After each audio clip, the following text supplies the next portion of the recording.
a incomparável grandeza do Senhor. Quem mediu as águas com a concha da mão? Quem mediu a extensão dos céus com o palmo? Quem recolheu o pó da terra numa medida e pesou os montes com pesos e as colinas em balanças? Quem guiou o Espírito do Senhor, ou lhe ensinou como conselheiro? A quem ele pediu conselho para lhe dar entendimento e lhe mostrar o caminho da justiça? Quem lhe ensinou conhecimento e lhe mostrou o caminho do entendimento? Para ele, as nações são como a gota de um balde. Como o pó das balanças, ele considera as ilhas como um grãozinho. Nem todas as árvores do Líbano bastariam para queimar, nem os seus animais bastariam para um holocausto. Todas as nações são insignificantes diante dele. Ele as considera menos do que nada, algo inútil. Quem podeis comparar a Deus? A que figura ele se assemelha? A um ídolo que o artesão funde, que o ourives cobre de ouro, forjando-lhe também correntes de prata? Ao ídolo do pobre, ele não pode oferecer tanto, mas escolhe madeira que não apodrece e procura um artesão talentoso para esculpir uma imagem que não se moverá.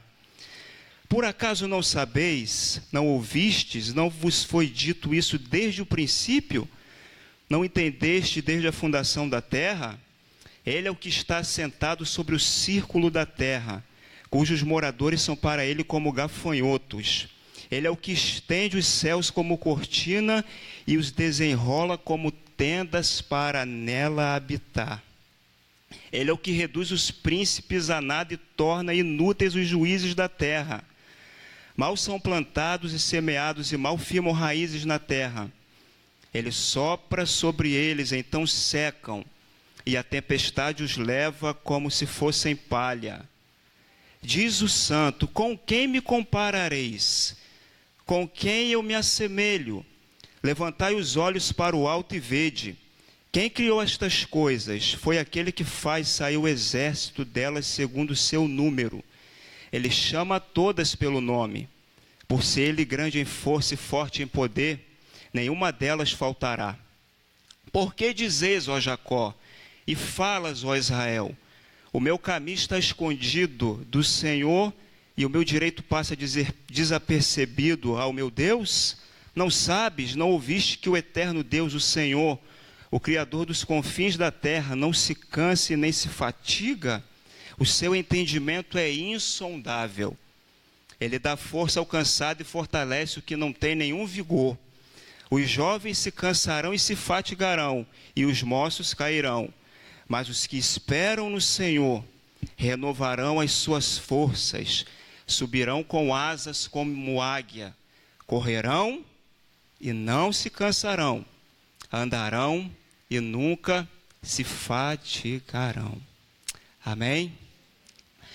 O livro do profeta Isaías é uma preciosidade do cânon sagrado do Antigo Testamento.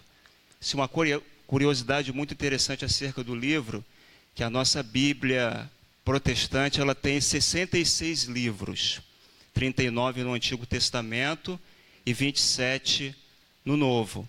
O livro do profeta Isaías é uma mini Bíblia dentro da Bíblia, porque ele também possui 66 capítulos, onde o profeta fala da promessa de Deus em enviar o Messias, capítulo 7, verso 14, pois o mesmo Senhor vos dará um sinal. Eis que a virgem ficará grávida e dará à luz um filho, e ele se chamará Emanuel, que no Novo Testamento, quando o anjo anuncia a Maria o nascimento de Jesus, diz que ele é o Deus conosco. O profeta Isaías também fala acerca da apostasia da nação de Israel, fala da invasão dos babilônicos, egípcios, dos filisteus também, tudo por conta que o povo havia se apostatado de Deus. E o que eu acho mais interessante, belo no livro do profeta, é que o mesmo povo se apostatando de Deus, Deus não abandona o povo.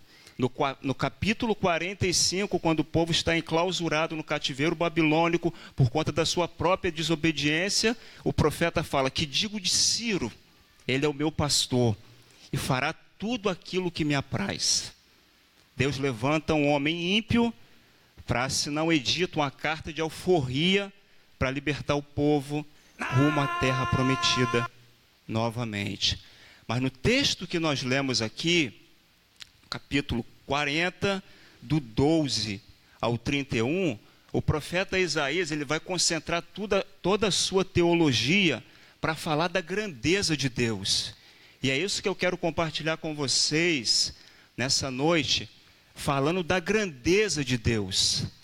Nós servimos a um Deus grande, a um Deus poderoso, a um Deus que merece toda a nossa reverência, todo o nosso temor e toda a nossa adoração.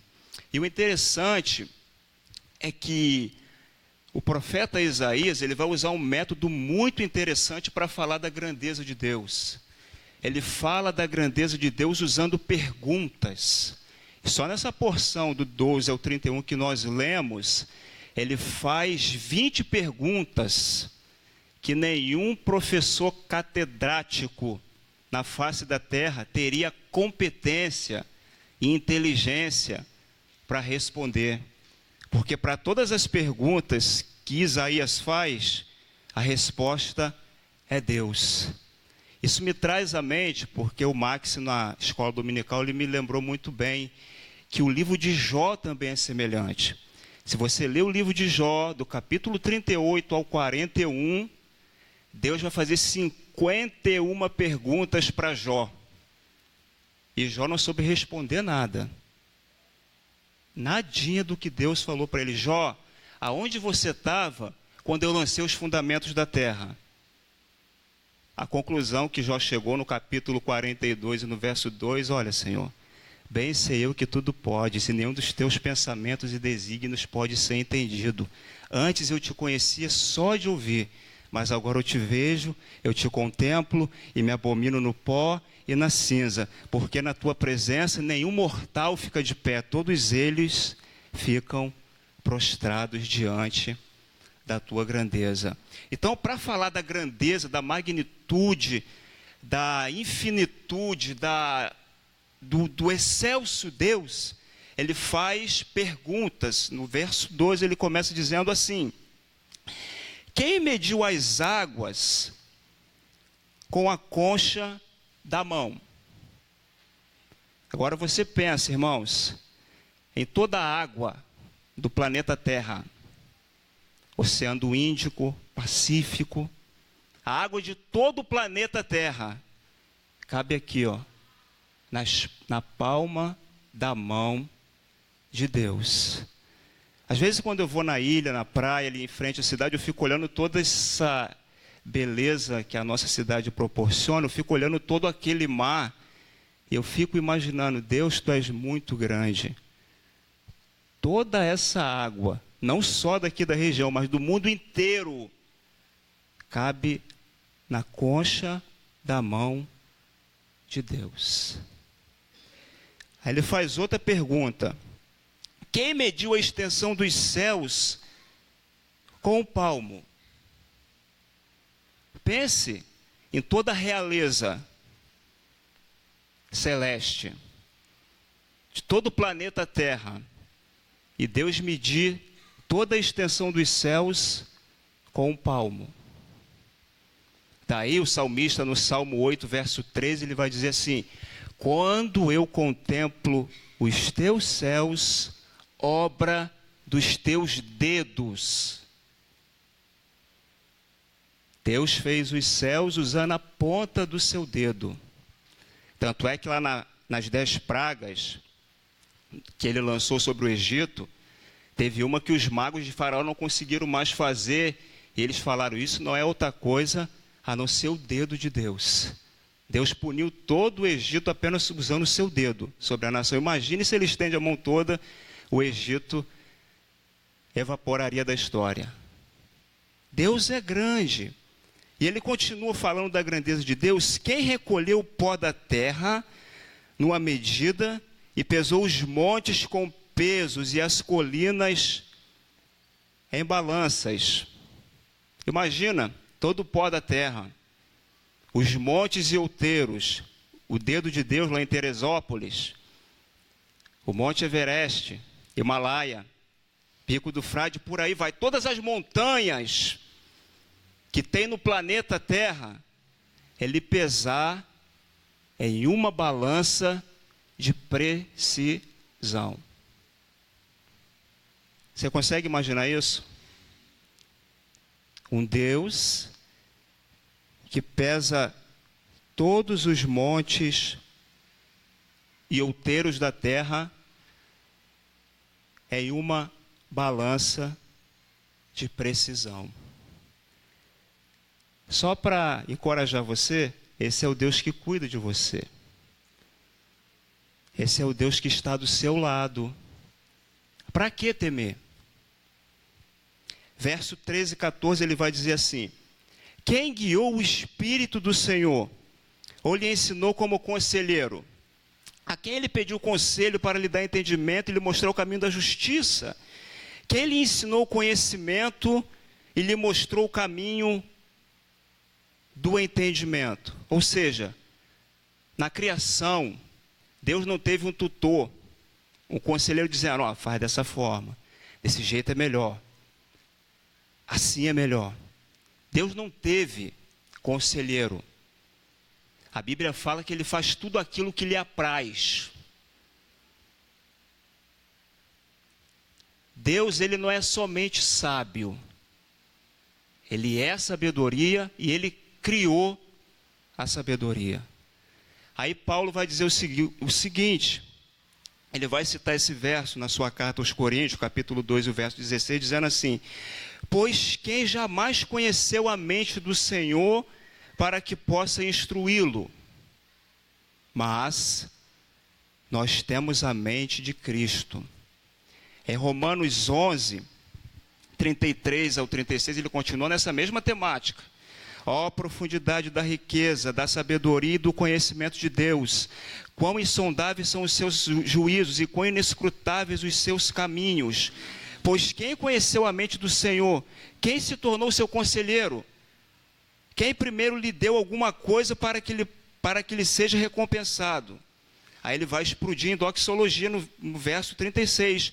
Porque todas as coisas são dele, por ele e para ele. A ele seja a glória eternamente. Amém. Porque tem muita gente que quando vai orar, parece que quer dar conselho para Deus. Senhor, faz dessa forma. Senhor, me ajuda, mas faz desse jeito. Deus faz do jeito que Ele quer, da maneira que Ele quer, da forma que Ele quer. Se Ele conduz a sua vida, ainda que está aparecendo um turbilhão de coisas que não estão dando certo, Ele sabe o que Ele está fazendo. Fique tranquilo. Só descanse, faça da sua vida um carro e deixa Ele dirigir a sua vida, que Ele vai te levar por um caminho seguro. Deus não tem conselheiro. Ninguém lhe ensinou nada na criação. Quando Ele quis criar o universo, Ele disse, haja, haja, haja, e foi tudo aparecendo do nada. As coisas foram aparecendo porque a sua palavra tem poder. Por isso que o escritor aos Hebreus vai dizer, o universo foi criado pelo poder da palavra de Deus. Então Deus não tem conselheiro, Deus não precisa que ninguém dê conselho a Ele. Ele é a sabedoria. Aí no verso 15, ele vai dizer algo interessante. Porque para Ele, para Deus, as nações são como a gota de um balde, como o pó das balanças. Ele considera as ilhas como um grãozinho. O verso 15, a NVI vai dizer o seguinte, na verdade as nações são como a gota que sobra do balde. Para ele são como o pó que resta na balança. Para ele as ilhas não passam de um grão de areia. Você para pensar nesse verso aqui. Para Deus, as nações são como gota dentro de um balde.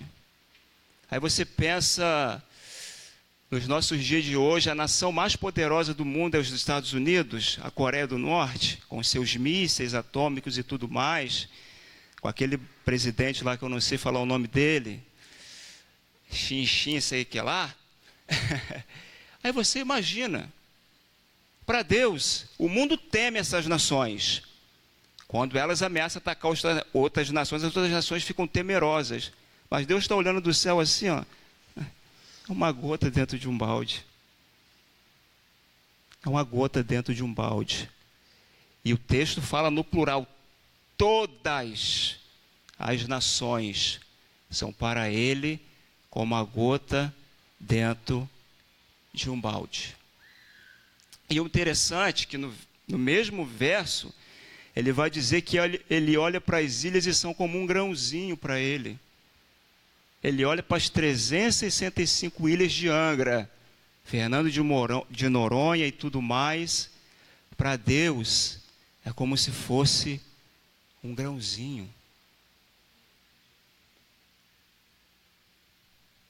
Como se fosse um grãozinho.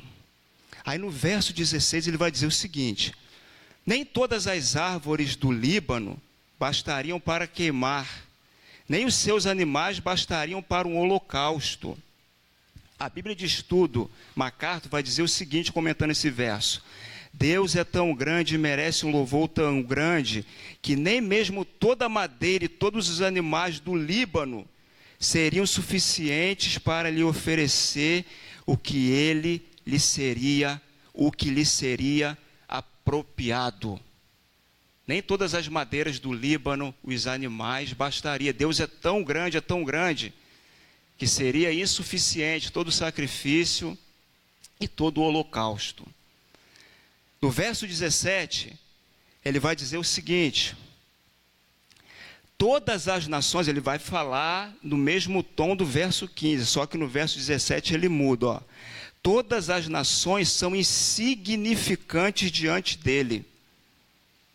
Ele as considera menos do que nada, algo inútil. No verso 15 ele fala que as nações são como gota dentro de um balde. Parece que ele não se contentou, ele falou, não, ainda está muito grande as nações.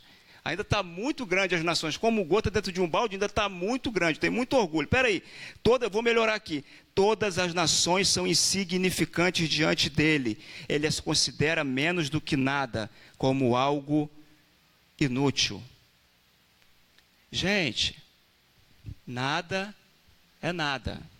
Nada mais nada é nada. Nada menos nada é nada. Nada vezes nada é nada. Nada dividido para nada é nada. Eu gosto daquele texto lá, de 2 Reis, que o profeta Elias chega na casa daquela mulher desesperada, que o seu marido havia morrido e os credores vieram levar ela e a família para servir porque não tinha dinheiro para pagar a dívida. Aí o profeta chegou para ela: por que você está desesperada? Porque os credores estão na minha porta batendo. Aí o profeta falou: você tem o que em casa? Falou: a tua serva não tem nada. Aí ela se lembrou: não, tem uma botija de azeite. Ela tinha alguma coisa. Agora, nada é nada. Aí o profeta está falando: olha, as nações, para ele, é como se fosse algo inútil, como se fosse nada. Todas as nações, com os seus governos arrogantes, soberbos e orgulhosos, Deus manda dizer: diante de mim, não são nada. Basta Deus soprar, tudo será destruído. Porque as nações diante dele são como nada. No verso 18, ele vai dizer o seguinte, o profeta: quem podeis comparar a Deus? Ele faz outra pergunta. A que figura ele se assemelha? Ou seja, diante de toda a exuberância que ele vem falando de Deus, ele faz uma pergunta: com quem podemos comparar a Deus? Aquele bezerro de ouro, lá de Êxodo 32, que o povo erigiu por conta da demora de Moisés no Monte Sinai, recebendo de Deus a lei. no qual eles fizeram um culto e falaram: esse é o Deus que nos tirou do Egito. Deus não se pode comparar a um bezerro de ouro. A quem podeis comparar a Deus? Aquela estátua que Nabucodonosor levantou no capítulo 3 do livro de Daniel, e que ele falou para que quando o sino tocasse, todos os reis que estavam ali reunidos se prostrassem diante dela. Mas tinha 3 meninos lá muito corajosos que não se prostraram, porque eles serviam ao Deus que Isaías está falando aqui. O verso 19. Quem podeis comparar a Deus? Aí ele vai responder: há um ídolo que o artesão funde e que o ourives cobre de ouro, forjando-lhe também correntes de prata? Ao ídolo do pobre, ele não pode oferecer tanto, mas escolhe madeira que não apodrece e procura um artesão talentoso para esculpir uma imagem que não se moverá. A quem podeis comparar a Deus? A um ídolo feito por mãos humanas? Olha o que o Salmo 115, verso do 1 ao 9 vai dizer: não a nós, Senhor, não a nós, mas ao teu nome da glória, por causa do teu amor e da tua fidelidade. Porque as nações perguntariam: onde está o Deus deles? Mas o nosso Deus está nos céus, ele faz tudo de acordo com a sua vontade. Os ídolos deles são de prata e ouro, obra das mãos do homem. Tem boca, mas não falam, tem olhos, mas não veem, tem ouvidos, mas não ouvem, tem nariz, mas não cheiram, tem mãos, mas não apalpam, tem pés, mas não andam, nem som algum lhes sai da garganta. Tornem-se semelhantes a eles aqueles que o fazem, todos os que neles confiam. Aí no verso 9 ele vai dizer, e eu vou parafrasear: e Bacém confia no Senhor, ele é o seu auxílio e o seu escudo. O que são os ídolos feitos por mãos humanas diante de um Deus que é vivo, soberano? Os deuses feitos por mãos humanas precisam ser carregados no ombro. Mas o Deus que você serve, diante da dificuldade, é Ele que carrega você, te coloca no colo e te faz triunfar sobre as lutas e as dificuldades da vida. O verso 21, por acaso não sabeis, ele faz outra pergunta: não ouviste? Não vos foi dito isso desde a fundação da terra? Verso 22, ele é o que está sentado sobre o círculo da terra, cujos moradores são para ele como gafanhotos. Ele é o que estende os céus como cortina e os desenrola como tenda para nela habitar. Olha só que coisa tremenda. Ele está sentado no círculo da terra. Aí os moradores são considerados como gafanhotos. Olha só, hein? Quando ele olha lá do céu para a terra, ele vê um monte de gafanhoto. Aí pensa nessas pessoas orgulhosas, soberbas, que estão assim numa posição de destaque na mídia social. É um gafanhoto para Deus. Ele é o que estende os céus como cortina.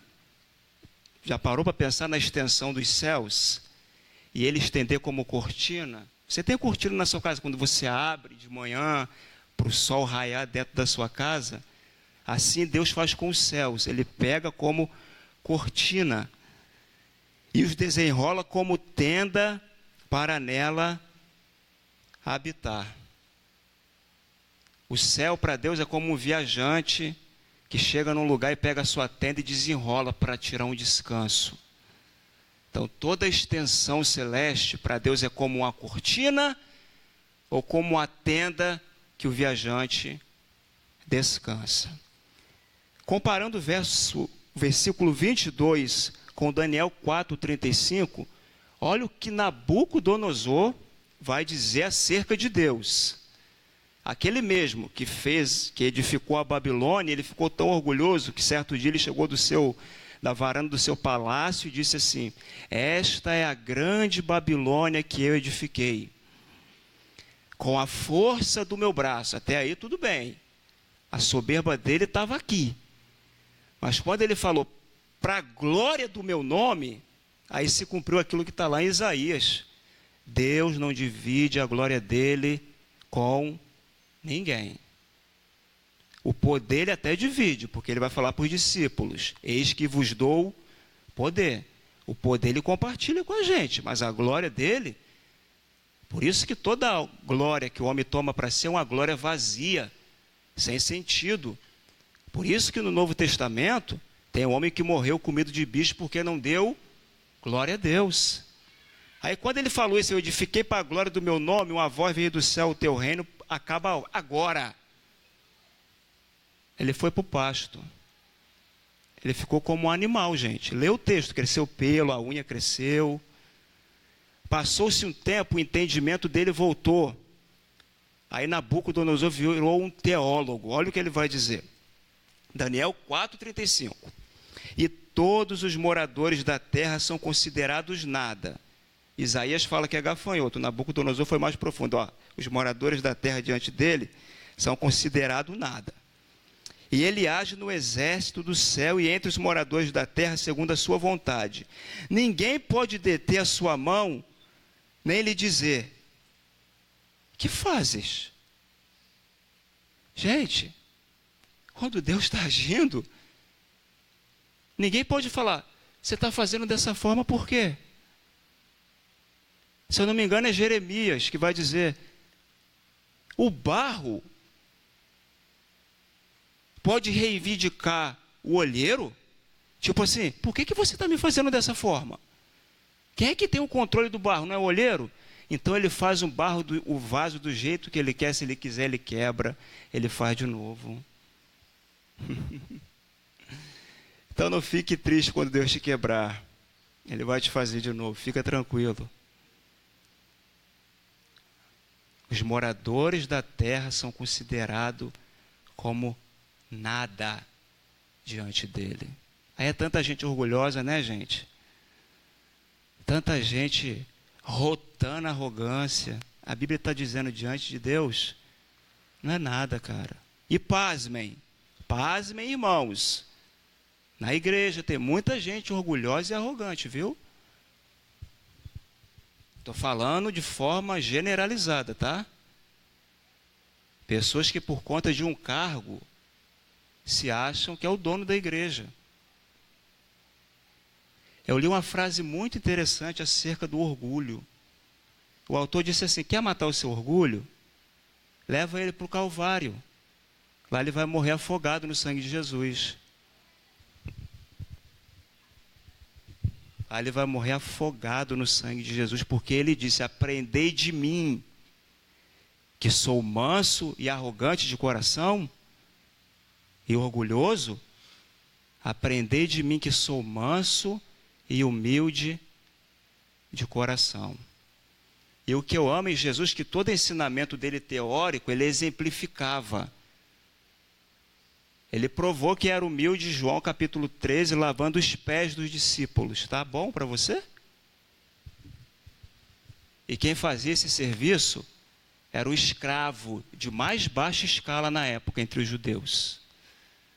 Porque todo judeu abastado tinha um jarro de água no canto da sua casa. Quando o viajante chegava, o servo mais humilde lavava os pés desse viajante. Aí, como ninguém se apresentou lá na mesa, Jesus foi lá e lavou os pés dos discípulos, de Pedro, que ia negar ele 3 vezes, de Judas, que ia traí-lo com um beijo, e dos demais que no Getsêmani juraram fidelidade, e quando chegou a turba dos judeus, todos o abandonaram, deixando ele sozinho. Os moradores da terra são considerados como nada diante dele. Tem um texto de Isaías que ele vai mais profundo, viu? Eu gosto do livro de Isaías porque ele, quando você pensa, caramba, isso aqui, Isaías foi profundo. Ele vai mais profundo ainda. Ele fala que nós somos caco entre os cacos. Caco já é algo insignificante. Agora, o que é um caco entre os cacos? Matthew Henry, puritano, comentando esse versículo, ele vai dizer o seguinte, ó: se os espias se consideravam gafanhotos diante dos filhos de Anak. Lembra lá do texto de Números 13, 33, quando Moisés envia os 12 espias à terra de Canaã, e eles chegaram lá, olha, a terra é boa, o cacho de uva é desse tamanho, não dá nem para trazer sozinho, mas tem uma galera lá que é alta demais.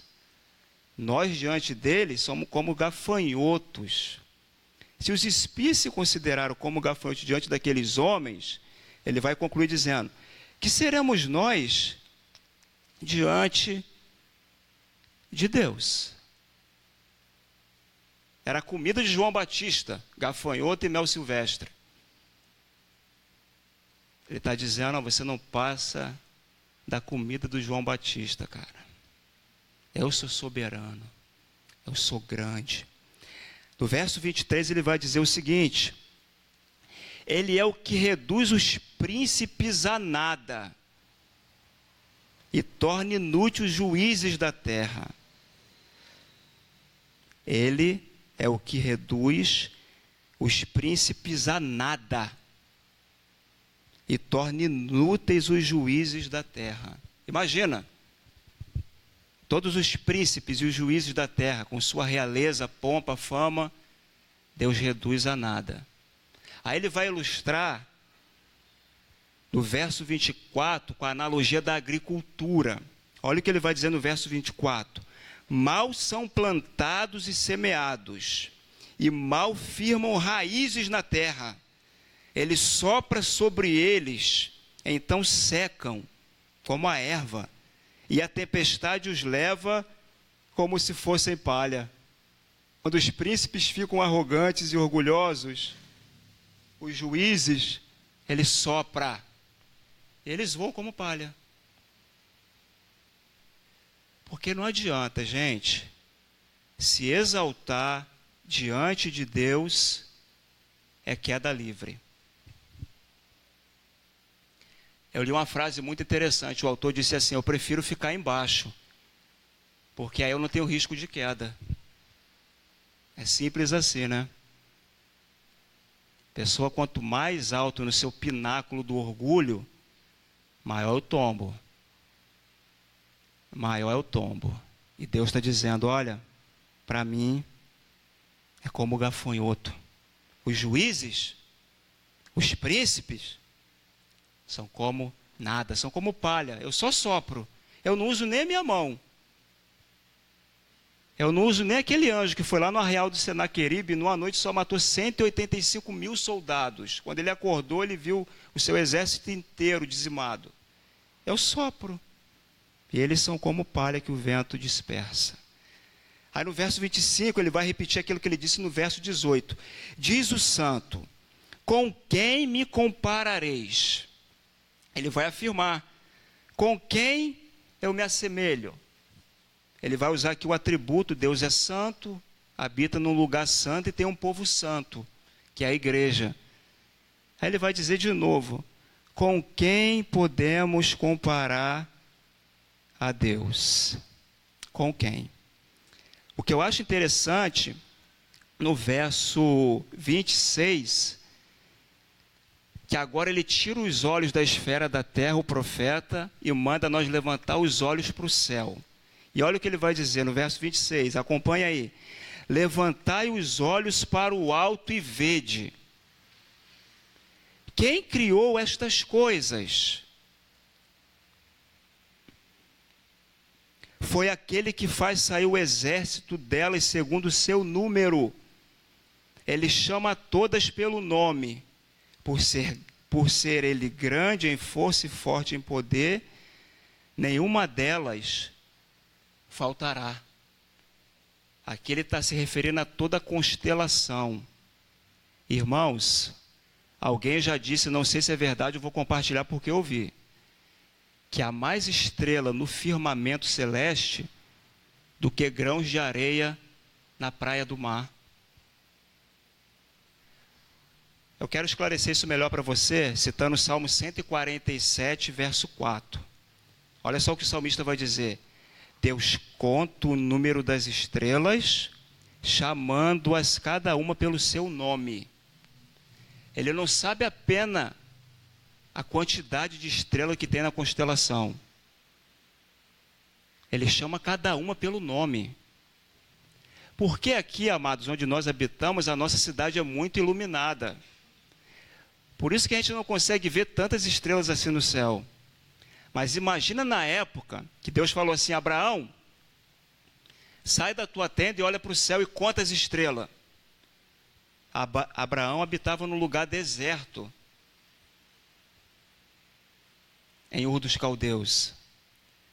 Você imagina quantas estrelas Abraão não viu? Experimenta um dia ir num lugar deserto, ou num lugar que não tem habitações perto, e olha para o céu. É tudo uma agarradinha na outra. É muita estrela, gente. E o texto está dizendo: Deus sabe quantas estrelas tem no céu e chama cada uma pelo seu nome. Estrela cadente, presente, estou aqui. E todas se apresentam a Ele e nenhuma falta. O texto está dizendo. Agora é eu que vou fazer a pergunta. Isaías fez 20, no livro de Jó Deus fez 51, mas agora eu vou fazer uma pergunta só para a gente refletir. Por que a criação obedece à voz de Deus e muitas das vezes nós crentes endurece o coração para a voz de Deus? Por quê? Se quando Ele chama a estrela, ela se apresenta. Lembra lá do Evangelho? Discípulo no barco, a tempestade, Jesus tirando o sono. Eles ficaram com medo, acordaram o mestre. Vento, aquieta-te. Mar, acalma-te. Grande bonança. Obedeceram à voz do Criador. Por que nós, a imagem e semelhança de Deus, muitas das vezes endurecemos o coração para não ouvir a voz de Deus? Por quê? Se até a criação obedece.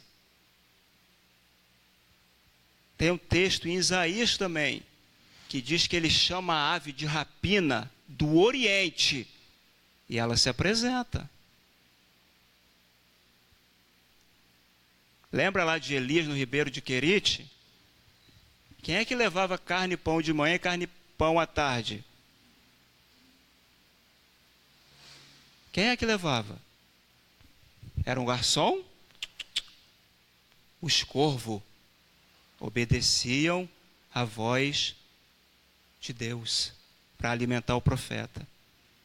Agora, por que muitas das vezes nós cristãos endurecemos o coração e não ouvimos a voz de Deus? Se o profeta está dizendo aqui que as estrelas se apresentam a ele, o mar e a tempestade se acalmaram quando Jesus falou, e muitas das vezes o crente endurece o coração. Que essa palavra confronte o nosso coração. Vamos dar mais ouvido à voz de Deus. Vamos dar mais ouvido à voz de Deus. Caminhando para o fim, no verso 27, vai dizer o seguinte: por que dizes, ó Jacó, e falas, ó Israel, o meu caminho está escondido do Senhor, desse Deus grande, e o meu direito passa despercebido ao meu Deus? Mais uma vez, a Bíblia de John MacArthur vai explicar esse texto aqui. Eu gostei muito da explicação que ela traz, dizendo assim: à luz do que Deus é, como poderia o povo pensar que ele os havia esquecido ou que ignorava a situação em que se encontravam? Porém, Deus, amados, não se esquece dos seus. Você pode ter alguma crise achando que Deus se esqueceu de você, não olha mais para você, mas Deus, Ele não esquece os seus. Deus, Ele não esquece os seus. Olha o que Deus vai dizer para a nação de Israel, que tinha pensado que Deus o havia abandonado por conta de eles estarem lá no cativeiro babilônico. Olha o que Deus vai dizer no Isaías 41, do 8 ao 13. Mas tu, ó Israel, servo meu, tu, Jacó, a quem escolhi, descendência de Abraão, meu amigo, tu a quem tirei dos confins da terra, chamei desde os seus cantos e te disse, tu és o meu servo, eu te escolhi e não te rejeitei, não temas porque eu sou contigo, não te assustes porque eu sou o teu Deus, eu te fortaleço e ajudo e te sustento com a minha mão direita fiel. Todos os que se revoltam contra ti serão envergonhados e frustrados, serão reduzidos a nada, e os que se opõem a ti perecerão. Ainda que busquem o que lutam contra ti, não os encontrarás. E os que guerreiam contigo serão reduzidos a nada e perecerão, porque eu, o Senhor teu Deus, te seguro pela mão direita e te digo, não temas, eu te ajudarei. Deus manda dizer para você, nessa noite, você que está com seu coração apertado, angustiado, triste, receba essa palavra. Deus está mandando dizer para você, é a Bíblia que está dizendo, não temas, eu te ajudarei. É Deus que vai te ajudar. Talvez você está colocando a sua confiança no homem, o homem é falho. Mas Deus está falando nessa noite para você, eu estou usando a Bíblia. Eu te ajudarei, não temas. Pode estar a multidão indo contra você. Lembra lá de Jairo? A sua filha morta, e o povo disse... Sempre tem gente para nos colocar para baixo, né? É sempre assim. O camarada está sofrendo com a filha na iminência da morte. Ele vai até Jesus, Jesus acompanha ele. E chegam uns caras que desanimam a gente. Olha, não incomoda mais não, cara. Tua filha está morta.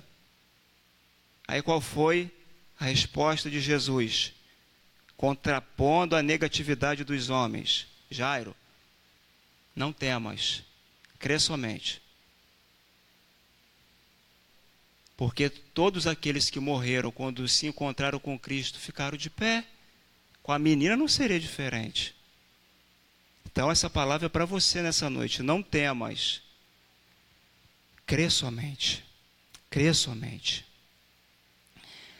No verso 28 ele vai dizer o seguinte: não sabes, não ouviste que o eterno Deus, o Senhor, o Criador dos confins da terra, não se cansa e nem se fatiga? O seu entendimento, aí ele vai repetir, é insondável. Ou seja, não tem como sondar o entendimento de Deus, é insondável.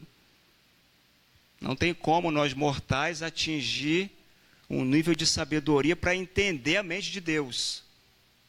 Não tem como. Você vai ficar doido. Foi Agostinho de Hipona que, certa feita, ele escreveu um livro acerca da Trindade. E ele conta uma experiência muito interessante, que ele teve um sonho, que ele estava na praia, e ele viu um menino fazendo um buraco na areia e com a concha pegando a água para botar dentro desse buraco, que ele estava fazendo na areia. Aí Agostinho falou assim, o que você está fazendo, menino? Aí o menino falou, estou pegando toda a água do mar e vou colocar dentro desse buraco aqui que eu estou fazendo. Aí Agostinho falou assim, isso é impossível. Aí ele riu, o menino, e disse, assim também é impossível você entender toda a essência da Trindade. A história diz que ele terminou o livro dizendo, glória ao Pai, glória ao Filho e glória ao Espírito Santo. Não tem como. Seu entendimento é insondável. Agora no verso 29, eu quero que você receba com fé essa palavra. Essa mensagem foi fruto do meu devocional no livro do profeta Isaías. E eu quero que você receba com fé o verso 29.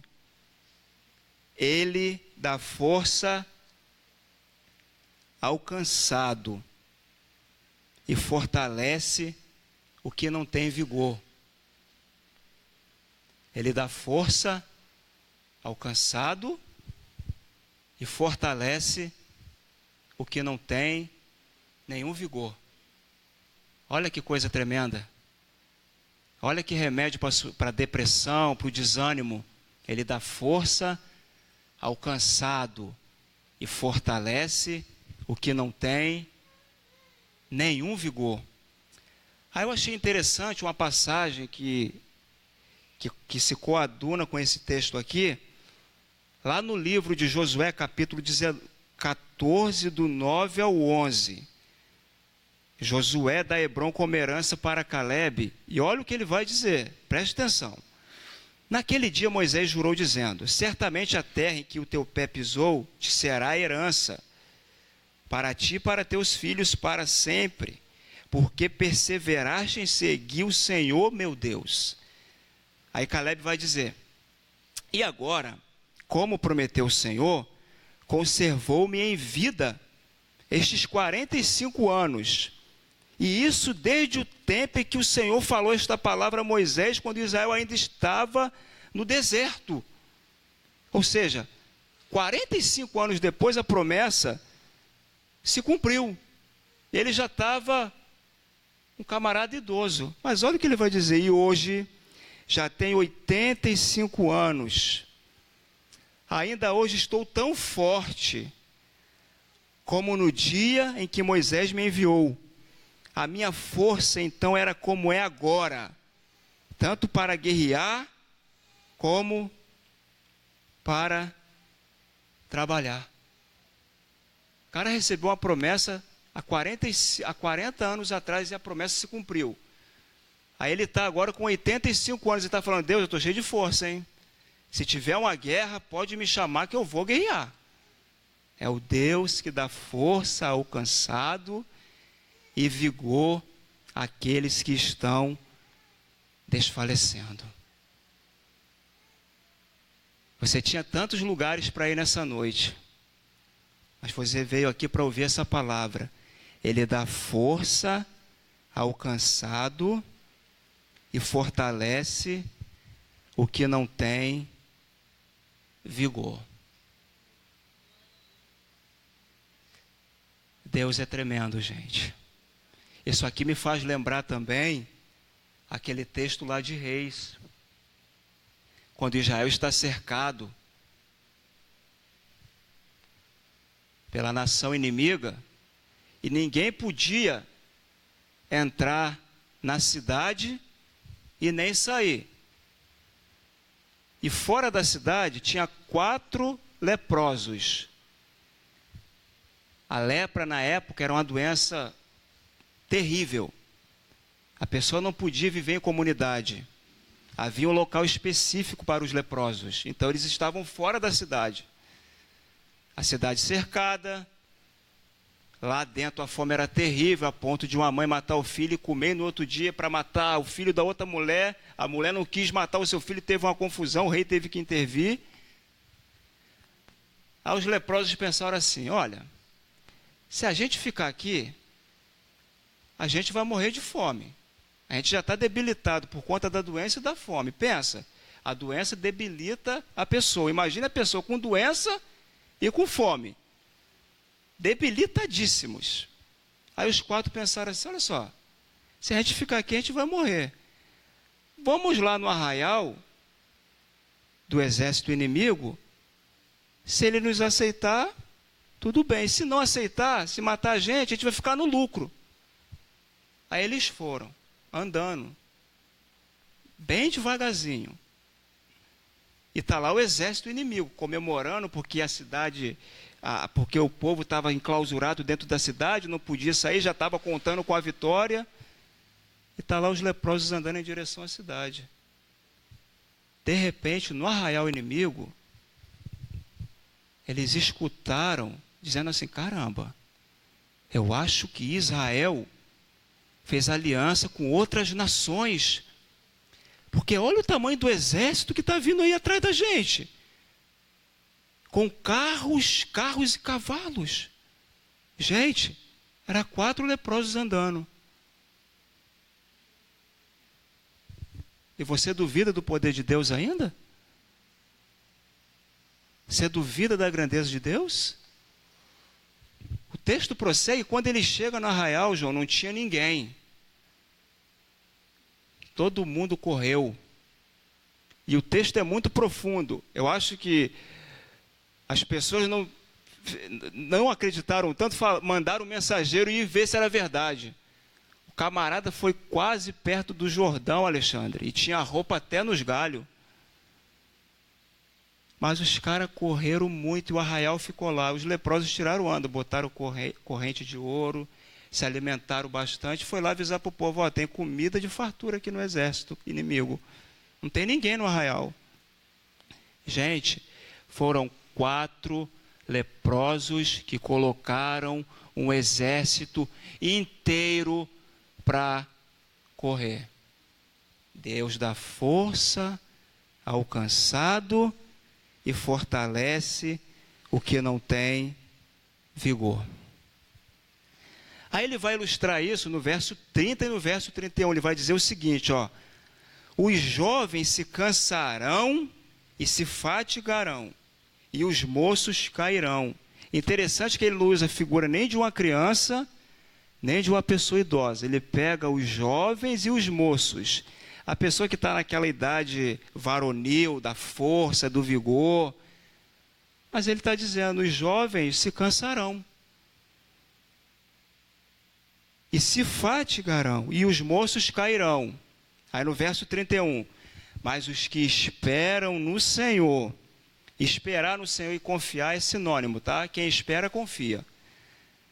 Renovarão suas forças, subirão com asas como águias, correrão e não se cansarão, andarão e não se fatigarão.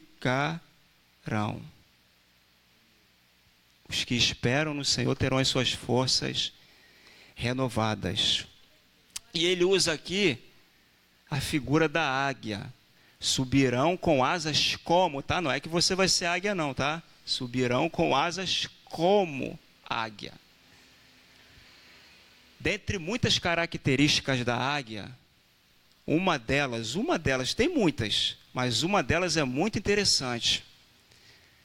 Quando o céu está rubro, muita tempestade, ventania, a águia é o único pássaro que consegue voar acima da tempestade. É Deus dizendo para você, essa tempestade que você está vivendo ou vai passar, eu vou caminhar junto com você. Eu vou estar junto com você. Se você esperar em mim, as suas forças serão renovadas. Você vai caminhar e não vai se cansar. Você vai ter vigor para combater as lutas da vida. Uma vida cristã triunfante e vitoriosa não é uma vida isenta de lutas, tá bom, irmãos? Quando eu falo vida cristã vitoriosa, eu não estou falando que você não vai ter lutas na vida. Vai vir muitas lutas na sua vida. Só que diante de todas elas você não vai esmorecer na fé. Porque você sabe quem caminha do seu lado. Você tem confiança em Deus. Por isso que a sua vida cristã, ela é vitoriosa. Você não se abala com as angústias da vida. Leia a história dos mártires cristãos. Compre o livro do Coliseu Romano, você vai ficar maravilhado quando eu li aquele livro. Deixava lá o leão 7 dias enjaulado, num lugar escuro, sem comer nada. Aquele espetáculo na arena em Roma. Aí pegava lá os cristãos, que não se curvavam diante de César, e jogava na arena. E soltava a jaula, meu irmão. Quando o leão saía e olhava para aquela arena, e via aquela carne, ele ia com todo o ímpeto da sua força. Mas tinha alguns cristãos que em vez de esperar o leão chegar, era eles que se lançavam para serem comidos pelos leões. Isso é fé, isso é vida cristã vitoriosa. A pessoa que diante da morte fala como Paulo aos Filipenses: para mim, o morrer é lucro. Se eu continuar vivo, eu continuo pregando, ensinando a igreja, sendo apóstolo, plantando igreja, mas para mim o morrer é ganho, porque eu sei em quem eu tenho crido, e Ele é fiel para guardar o meu depósito até o dia final. Terminando, esse Deus que é tão grande, tão majestoso, soberano, como eu expus aqui para vocês, Ele se relaciona com a gente. Ele não é um Deus distante. Por isso Isaías vai dizer no capítulo 57, no verso 15: porque assim diz o alto e o sublime, que habita na eternidade, cujo nome é santo. Habito num lugar alto e santo, e também com o contrito e humilde de espírito, para vivificar o espírito dos humildes e o coração dos contritos. Aqui está inserido nesse verso a transcendência e a imanência de Deus. São termos usados na teologia. Transcendência é um Deus que transcende tudo aquilo que Ele criou. Ele está acima de toda a sua criação. Mas imanência é um Deus que, mesmo sendo transcendente a tudo que Ele criou, Ele se relaciona com a gente. Por isso que Ele é o Emanuel, Ele é o Deus conosco. Por isso a oração do Pai Nosso. Pai Nosso, olha só, Pai Nosso que estais nos céus. Ele se relaciona com a gente. E Ele vivifica o espírito dos humildes e o coração dos contritos. Salmo 51, verso 17. Sacrifício aceitável para Deus é o espírito quebrantado. Ó Deus, Tu não desprezarás o coração quebrantado e arrependido. Gente, diante de Deus com o coração quebrantado e arrependido, Deus atende o seu clamor. Deus atende o seu clamor. Quando o seu coração está quebrantado e arrependido, Ele não despreza esse seu sacrifício vivo para Ele. Diferente daquele fariseu lá da parábola de Lucas 18, 9, quando foi ele e o publicano ao templo orar. Ele começou a orar: graças te dou, porque não sou como os demais homens, nem como esse camarada que está aqui do meu lado. Eu sou religioso, eu jejuo 2 vezes na semana e dou o dízimo de tudo que possuo. Aí o outro foi orar. O outro se orgulhou demais, o primeiro. Aí o segundo foi com o coração quebrantado, contrito. Ele nem queria chegar perto do altar e nem levantar os olhos para o céu, mas ele batia no peito: Deus, sê propício a mim, pecador. Esse desceu justificado e abençoado, porque ele foi se apresentar diante de Deus com o coração quebrantado e contrito. Esse Deus que é alto e sublime, que habita na eternidade, um dia Ele se fez carne e habitou entre nós. João 1,14, e o Verbo se fez carne e habitou entre nós. E vimos a sua glória, glória como do unigênito do Pai, cheio de graça e de verdade. Habitou, no grego, tabernaculou, armou tenda entre nós. Daí Billy Graham dizer, saudoso Billy Graham, que o maior evento da história não foi o homem subir e pisar na lua. Foi o Deus que habita num lugar alto e sublime descer e pisar na terra. Esse foi o maior evento da história. A divindade de fraldas, como diz Charles Swindoll, numa manjedoura, ele veio realizar a obra em nosso favor. O Deus que habita na eternidade, um Deus atemporal, ele veio no tempo, ele veio até nós para nos salvar. Eu quero terminar com a aplicação final de uma fala do Thomas Watson, que ele vai dizer assim, terminando o sermão de hoje: Deus criou o mundo, vamos sabiamente observar as obras da criação. Deus não nos deu somente o livro das Escrituras para ler, mas também o livro da criação. Olhe para cima para os céus, porque eles mostram muito da glória de Deus. Salmo 19, os céus manifestam a glória de Deus. O sol doura o mundo com seus raios brilhantes. Observe as estrelas, o movimento regular delas em suas órbitas, a magnitude, a luz e a influência. Podemos ver a glória de Deus brilhando no sol e cintilando nas estrelas. Olhe para o mar e veja as maravilhas de Deus nas profundezas. Olhe para o ar, onde os pássaros entoam melodias de louvor ao Criador.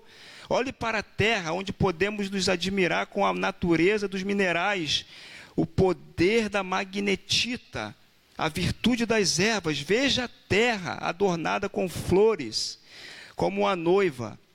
Todas essas coisas são efeitos gloriosos do poder de Deus. Ele bordou a criação com pontos singulares, de maneira que observemos sua sabedoria e sua bondade e lhe rendamos louvor que lhe é devido. Aí Thomas Watson vai terminar citando o Salmo 104, 24. Que variedade, Senhor, nas tuas obras, todas com sabedoria as fizeste.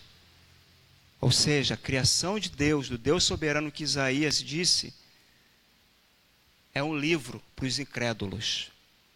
Por isso que naquele dia do juízo todos serão indesculpáveis diante de Deus, porque a própria natureza é um sermão para o mundo que existe um Deus. Que existe um Deus. Tem a história de um pai que queria que o filho não tivesse contato com nenhuma religião, ele trancou o filho no quarto, para o filho não ter contato com ninguém e ser capturado por alguma religião ou algum Deus. E certo dia a porta estava entreaberta e o pai chegou e viu o filho de joelho fazendo uma oração, dizendo: Astro luminoso, antes de você se pôr, leve um recado para o seu Criador e diga para ele que mesmo eu não vendo, eu o amo. A própria natureza falando da grandeza de Deus. Abaixa a sua cabeça. Vamos orar. Aqui duas aplicações assim para a gente guardar no coração. Esse Deus que é tão grande, tão majestoso, ele merece toda a nossa reverência, todo o nosso temor. Ele merece. Precisamos reverenciar mais a Deus, amados. Precisamos nos achegar mais a Deus com o coração, com muita reverência. É outra aplicação, não temas diante das dificuldades, porque esse Deus grande, soberano, que Isaías falou, que tem toda a água do universo na concha da mão, é o Deus que você serve e cuida de você. Meu Deus, muito obrigado, Senhor, porque a Tua palavra ela é muito rica. Meu Deus, como a nossa vida foi abençoada nessa noite, ó Pai. Em outro lugar eu não sei se seria tão abençoada assim, mas aqui nessa noite a Tua palavra confrontou o nosso coração e nos trouxe assim um encorajamento para levar a vida avante gigantesco. Meu Deus, a Tua soberania, a Tua grandeza é incomparável. Tu és um Deus, ó Pai, indecifrável.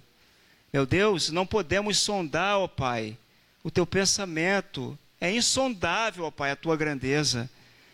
Por isso a Ibacém nessa noite, ó Pai, te reverencia. Dá glória e aleluias ao Teu nome, ó Pai. Louvamos o Teu nome porque Tu és um Deus que habita no lugar alto, sublime, santo, acima de tudo e de todos.